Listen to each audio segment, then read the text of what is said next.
Bonjour, je m'appelle Christophe Ventura, je suis chercheur à l'IRIS, l'Institut de Relations Internationales et Stratégiques. Je suis également rédacteur en chef du site d'information à but non lucratif qui s'appelle Mémoire des luttes et qui est largement consacré à l'Amérique latine, mais pas que. Alors avant de vous entendre sur la situation latino-américaine, j'aimerais vous interroger sur les liens de la France avec ce continent. Est-ce qu'on en sait davantage sur les liens qu'Emmanuel Macron souhaite engager et construire avec cette région du monde? Est-ce qu'il y a des évolutions notables? Aujourd'hui, la politique d'Emmanuel Macron et de son gouvernement vis-à-vis de l'Amérique latine, est plutôt une inconnue. Elle s'inscrirait dans une forme de continuité de la politique menée par son prédécesseur François Hollande, à savoir la réapparition de la France, d'une certaine manière, en Amérique latine, en particulier à travers le biais commercial, le biais, exportation des entreprises françaises, qui pèse très peu en fait en Amérique latine, et c'est pas là-dessus que la France est attendue de manière générale dans la région. Elle est attendue pour beaucoup de choses, pour son poids spécifique dans les relations internationales potentiellement, son rôle d'équilibre des puissances au niveau mondial, etc.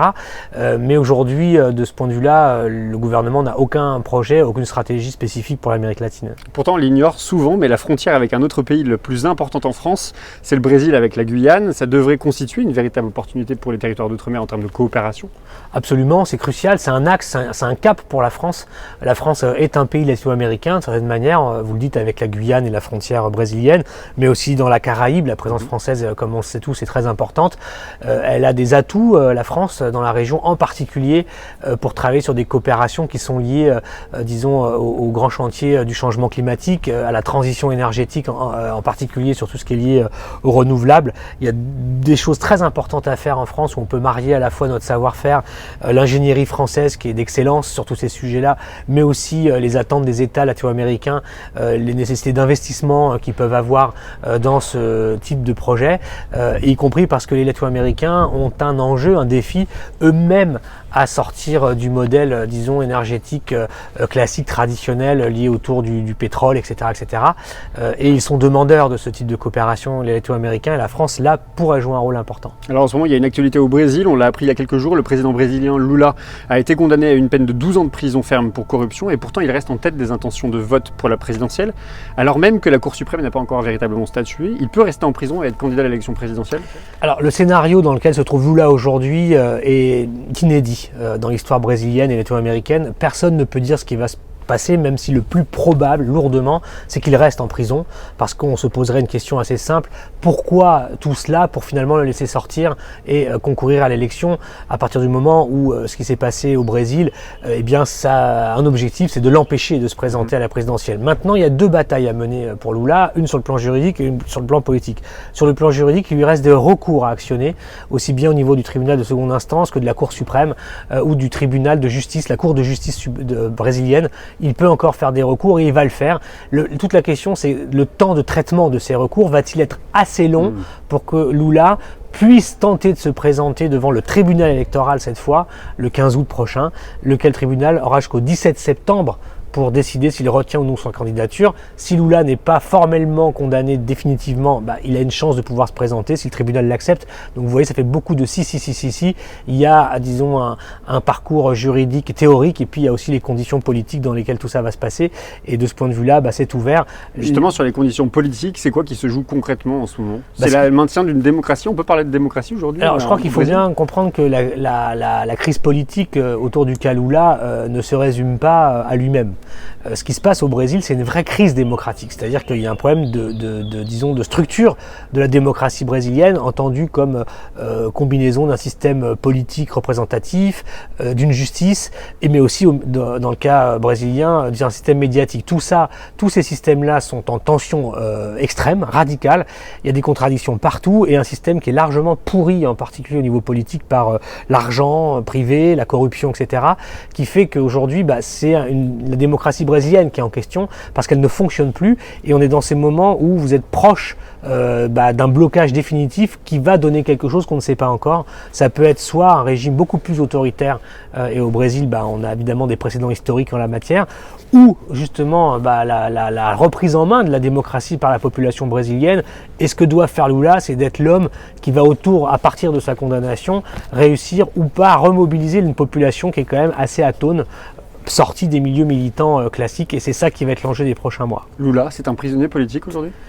C'est ce qu'il affirme. Il se considère comme tel, ainsi que toute la gauche brésilienne, qu'elle soit politique autour du PT, c'est normal, c'est son parti, mais aussi les mouvements sociaux, y compris ceux qui ont été les plus critiques à gauche contre Lula, considèrent que c'est un prisonnier politique, quelqu'un qui est victime d'une persécution judiciaire, d'une judiciarisation de la vie politique, et cette position est celle qui va du mouvement des Sans-Terre jusqu'aux syndicats de tous bords, etc., etc., les mouvements des droits pour la ville, les sans-toit, etc., tous sont unanimes là-dessus. Lula est un prisonnier politique. Alors revenons sur un territoire plus large, celui de l'Amérique latine. La gauche y est en perte de vitesse. C'est compliqué très rapidement, mais quel bilan vous tireriez aujourd'hui de ces années de Chavez au Venezuela, de Morales en Bolivie, de Correa en Équateur? Qu'ont-ils laissé au peuple, ces présidents? Je crois que c'est un bilan qui est, comme tous les bilans, contrasté. C'est un bilan d'abord de gouvernements qui ont fait plus pour les populations, les majorités, on va dire sociales latino-américaines, populaires en particulier, plus que n'importe quel gouvernement avant eux, en matière d'avancée sociale, de construction de droits sociaux, syndicaux, de droits économiques, d'accès, disons, à tous les droits fondamentaux humains, de construction de ce qui est la base de services publics. Vous savez, en Europe, on se bat pour essayer de lutter contre la déconstruction de l'État social. Depuis une vingtaine d'années, ces gouvernements ont construit la base d'un État social qui n'existait pas préalablement et qui avait d'ailleurs été largement déstructuré par la période néolibérale. Et ça, c'est les points positifs. Ensuite, ce qu'ils n'ont pas fait, c'est qu'ils n'ont pas modifié les structures de l'économie latino-américaine qui la maintiennent dans un problème qu'on connaît depuis des siècles en Amérique latine, c'est la dépendance de ce continent à un type d'économie, un modèle de développement qui est basé sur les ressources naturelles et leur exportation à faible valeur ajoutée qui les rend dépendants de tout, des capitaux, des technologies, etc., des pays riches.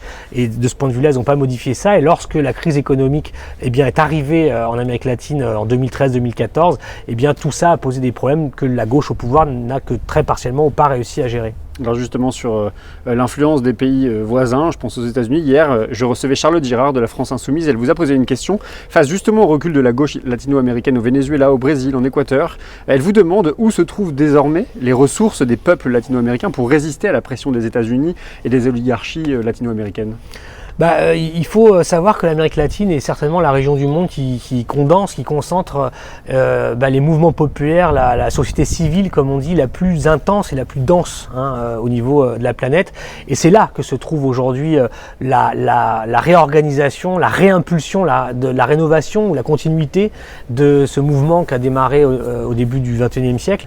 Parce qu'encore hier se terminait à Lima le sommet des Amériques qui réunissait une trentaine de chefs d'État de la région, avec les États-Unis, mais sans Donald Trump par ailleurs. Et justement, il y avait le sommet des peuples qui se tenait à ses côtés, qui était très vivant et qui regroupe des mouvements populaires, des mouvements de femmes. Les mouvements de femmes sont très puissants en Amérique latine. Des mouvements sociaux liés à la question agraire, qui est très importante en Amérique latine, et qui, eux, indépendamment, si vous voulez, de la crise des partis politiques ou de la gauche institutionnalisée, restent des forces très puissantes et très vivantes en Amérique latine. Il y a foison aujourd'hui dans la région de débats, de production aussi, de nouveaux paradigmes pour construire une société plus juste, etc., etc. Et tout ça est une matière qui ne s'est pas envolée, qui ne va pas s'envoler et qui est déjà d'ailleurs aujourd'hui en lutte, d'ores et déjà, contre des gouvernements libéraux, autoritaires, comme on voit au Brésil ou en Argentine ou ailleurs, et qui sont en train de se réactiver, de se réorganiser. Toute la question, c'est qu'ils doivent maintenant réorganiser un projet politique et des forces politiques capables de les faire vivre dans les années qui viennent dans une configuration qui n'est plus tout à fait celle des années 2000. Alors, en parlant de pression des États-Unis, même d'impérialisme américain, comment se porte Cuba depuis la mort de Fidel Castro ? Cuba continue ses évolutions, à la fois dans une maîtrise politique indiscutable et tout à fait caractéristique, disons, de l'île. Raúl Castro va quitter le pouvoir formellement là, le 19 avril, donc très vite, mais il va quand même rester à la tête du Parti communiste. Je crois que ça donne une image à peu près de ce qui est en train de se passer. Il y a des évolutions qui correspondent à une tentative d'ouverture de l'économie cubaine au niveau international, de libéralisation partielle avec un contrôle politique qui vise essentiellement, du point de vue des Cubains, de conserver leur souveraineté nationale envers envers et contre tout, et en particulier face aux voisins dont on connaît la proximité, dont on connaît l'histoire complexe avec la Havane. Et ça, c'est ce qui va orienter Cuba dans les années qui viennent. J'ai une dernière question, Christophe Ventura. Pourquoi en France, on ne peut pas se revendiquer de la révolution bolivarienne ou se revendiquer des régimes de gauche en Amérique latine sans se faire taxer de complaisance avec les dictatures qui seraient celles du Venezuela ou d'ailleurs? Je crois que c'est un classique en fait des combats idéologiques. À chaque fois que les forces de droite ou conservatrices veulent disqualifier leurs adversaires dits de gauche, ils passent leur temps à agiter des menaces ou des critiques sur la caractéristique ou la nature supposée des gauches au pouvoir, qui sont toujours qui gèrent mal l'économie, qui sont toujours dictatoriales, autoritaires, etc., etc. C'est vieux en quelque sorte comme le monde, si j'ose dire, comme le clivage droite-gauche. Et aujourd'hui, profitant de difficultés, parce que l'histoire est ainsi faite que aucun mouvement politique, aucun processus d'émancipation est un long fleuve tranquille.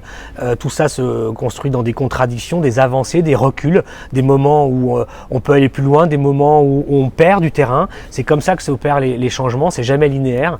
Et dans ces moments-là, il est classique que la droite s'arc-boute à ce qu'elle croit être un moment de faiblesse pour pouvoir disqualifier la gauche en la traitant comme ça. Et ça fait quand même sourire quand on voit qu'aujourd'hui, en Amérique latine par exemple, la partie de la droite qui accuse la gauche d'être hyper corrompue, c'est quand même la droite hyper corrompue qui aujourd'hui se retrouve au pouvoir sans avoir parfois été élue pour l'avoir. Donc en matière d'autoritarisme, de démocratie et de transparence, je crois que les gens qui sont en Amérique latine savent qu'ils n'ont rien à jalouser de la droite sur ces terrains-là, et c'est pas des choses qui vont les arrêter. Merci beaucoup Christophe Ventura. Demain, on reviendra sur le territoire français, enfin sur le terrain français et ses luttes, ses jours de grève à Air France. Et à la veille de la journée interprofessionnelle, on fera le point demain avec Nathalie Atina qui sera l'invitée de la Midinale. Elle est syndicaliste à la CGT et salariée d'Air France. Vous avez une question pour elle? J'en ai même deux petites questions. La première, c'est souvent on a l'image certainement faussée que les personnels de l'aéronautique sont un peu l'aristocratie ou la noblesse du salariat en France. Est-ce qu'elle confirme ce cliché, et pourquoi dans le même temps on voit qu'il y a aujourd'hui des gens d'Air France qui sont mobilisés et qui cherchent absolument à construire des solidarités au-delà de leur secteur à eux, et ça c'est quelque chose qui n'est pas souvent le cas dans le monde du travail, et donc il faut le signaler. Et j'aimerais savoir pourquoi ou comment elle entrevoit cette convergence à partir de son métier vers d'autres secteurs du salariat dans ce pays pour aller vers un mouvement plus fort. Eh bien je transmettrai la question, merci beaucoup. Merci.